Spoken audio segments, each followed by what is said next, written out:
Sa gitna nga ng pag-uusap nila Binoy at nito ni Tolitz, hindi nga nila inaasahan na maririnig nga nito ni Tekla na naipit na naman nga sila sa sitwasyon dahil ngayon nga bumalik nga raw ito sa grupo nila Django. Kaya agad-agad naman nga na isinumbong ni Tekla ito kay Gabo. Kaya dahil dito ay hindi niya pa rin makuha ang loob ng mga ito at hindi niya pinagkakatiwalaan. Ngunit nagpaliwanag ang magkakaibigang ito dahil naipit nga lang daw sila nang mahuli nga sila nito ni Django.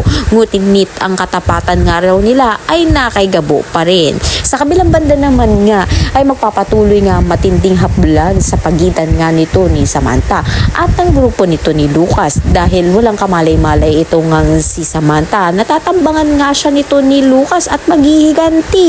At dito nga ay hinang-hina na nga siya dahil mag-isa nga siya at natamaan pa siya ng bala ng baril nito ni Lucas. Hinabol nga siya nito ngunit mabilis na nakatakas ito ngang si Samantha at nakakuha siya ng pagkakataong tumalon sa ilog. Dito nga unti-unti nga siyang nakakalayo at hindi na makita nila Lucas hanggang sa mapapadpad nga siya sa lugar nila Gabo na kung saan mula nga sa bubong at itong si Gabo habang nagdarasal ng babaeng ibibigay sa kanya ay biglang nahulog si Samantha.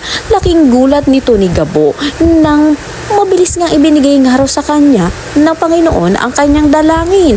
Ngunit nagtataka nga siya kung bakit at anong nangyari sa babaeng natandaan nga niyang tumulong sa kanya. Kaya naman pakatutukan nga natin ang kaganapan. Maraming salamat sa iyong panonood.